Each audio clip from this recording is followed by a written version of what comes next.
याद रखो, जब अल्लाह की मदद आने वाली होती है तो ये दो निशानियां भी अचानक जाहिर होने लगती हैं।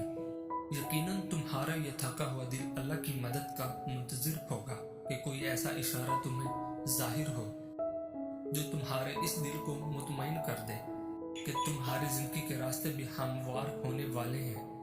तो सुनो, अल्लाह ताला फरमाता है, तुम्हारा रब चाहता है कि तुम्हारे साथ आसानी का मामला करे और तुम उन लोगों की बातों का गम न किया करो, क्योंकि तमाम तर गलबा अल्लाह का है और उस पर हर एक चीज अयां है। जो कुछ गुजर चुका है और जो कुछ मौजूदा चल रहा है और जो कुछ आने वाला है, वो सब उस पर रोशन है। अगर तुम्हारी जिंदगी के चंद औराक खराब हो गए हैं और तुम डिप्रेशन की तरफ जा रहे हो, बेसुकून होने लगे हो, तो जान रखो कि कुछ औराक खराब होने का मतलब हरगिज ये नहीं कि पूरी कहानी खराब हो गई है। अल्लाह फरमाता है कि तुम्हें तुम्हारे हाल पर छोड़ना नहीं दिया गया। अल्लाह पाक फरमाता है कि तुम्हें तुम्हारे हाल पर छोड़ नहीं दिया गया और मोमिन का एतमाद असबाब दुनिया पर नहीं बल्कि अल्लाह पर होना चाहिए। और बज़ाहिर माहौल में साजगारी के आसार नजर न आते हो, तब भी अपने रब पर पूरा पूरा भरोसा रखो। वो जब चाहे जहां से चाहे वक्त पलट दे, हालात बदल दे, और जान रखो तुम्हारे रब के लिए कोई बड़ा काम नहीं। हजरत मूसा अलैहिस्सलाम का वो वाकया याद करें कि सामने समंदर आ गया, कौम देखती है कि फिरौन अपने लश्कर समेत आ गया है और पूरी कौम खौफजदा है। लेकिन उस वक्त हजरत मूसा अलैहिस्सलाम का ये जवाब आया कि नहीं, मेरे साथ मेरा रब है, वो रास्ता देगा, वही मदद भेजेगा, और भेजी गई मदद। तो यही ईमान हो तुम्हारा भी। अल्लाह फरमाता है, जहाँ कहीं भी तुम होते हो अल्लाह तुम्हारे साथ होता है, और जिसका ये यकीन कायम हो जाए ना, उसका जमीन आसमान का फर्क कायम हो जाता है। और जान रखो, किसी के लिए ये जायज नहीं कि वो अल्लाह की रहमत से मायूस हो, चाहे उसके गुनाह कितने ही बड़े क्यों ना हो, क्योंकि अल्लाह की रहमत उसके गजब पर हावी है।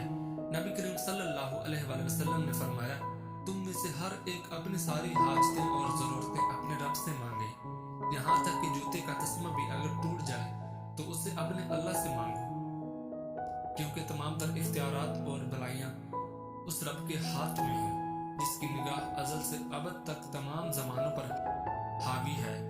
पर मसला तब आता है जब तुम लोगों से तवक्कुल करते फिरते हो उनकी तवज्जो और एहसास की। याद रखो, लहरों के साथ लाशें बहा करती हैं, तैराक तुम्हें मेरा रब फरमाता है। और जिन लोगों ने अल्लाह को छोड़कर दूसरे लोगों को अपना मददगार बना रखा है और उनसे उम्मीदें जोड़ रखी हैं, उसकी मिसाल उस मकड़ी जैसी है, वो भी एक घर बनाती है, मगर सबसे कमजोर घर उस मकड़ी का होता है। काश कि तुम जानते कि अल्लाह की मशीयत सारी मशीयतों पर गालिब है, और उस रब ने जो चीजें तुम्हारे लिए बनाई हैं वो खुद तुम्हें तलाश कर रही हैं। यकीन रखना, वो तुम्हें मिलकर रहेंगी, लेकिन असल में तुमने अपनी जिंदगी के सुकून के लिए हर वो चीज तलाश करके खरीदी जिसको तुमने जरूरी समझा, लेकिन ना तलाश किया तो अल्लाह का फजल। अगर अल्लाह की मदद चाहते हो ना, तो अल्लाह की अमान ढूंढो, जहाँ तुम्हारे लिए राहतों का सम्मान है। तुम अगर अल्लाह की तरफ चल कर आओगे तो वो तुम्हारी तरफ दौड़ कर आएगा। तुम अल्लाह की याद रखोगे तो वो तुम्हें याद रखेगा। लेकिन अगर तुम अल्लाह से बेपरवाह होकर किसी और से मदद की उम्मीद लगाते हो तो अपना ही नुकसान कर बैठोगे, क्योंकि अल्लाह फरमाता है कि ये दुनियावी आसरे तुम्हारे किसी काम ना आएंगे। तुम्हारा रब ही मुसब्बिबुल असबाब है, वो असबाब का पाबंद नहीं, असबाब उसके मोहताज हैं। अगर ये यकीन है तो अल्लाह पर यकीन है, अगर नहीं है तो तुम्हारा यकीन असबाब पर है, वसाइल पर है, जराए पर है, पर अल्लाह पर नहीं है। पर तुम जान रखो कि तुम हकीकी तौर पर अपनी जिंदगी में कामयाब तभी होगे जब तुम अपने दिल में एक बड़ी जगह अल्लाह को दोगे और उस पर गहरा यकीन रखोगे, तो अल्लाह भी तुम्हारे लिए बेहतरीन वसीले बनाकर तुम्हारी मदद का इंतजाम कर लेगा। तुम जानते हो कि अल्लाह की मदद के कुछ आसार ऐसे भी होते हैं जो हमें अचानक जाहिर होते हैं।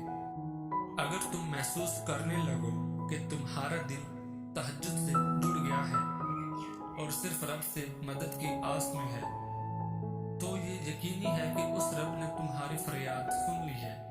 वो अपनी मदद का हर दरवाजा तुम पर बहुत जल्द खोलने वाला है, इंशाअल्लाह। मेरी दुआ دعا ہے اللہ آپ سب لوگوں کا حامی و مددگار ہو، آمین۔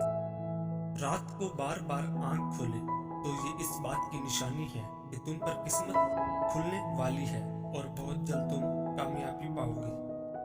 اگر کسی کا ایک آنسو تمہاری وجہ سے گرا تو قیامت کے دن تم اس کے قرض دار ہوگے۔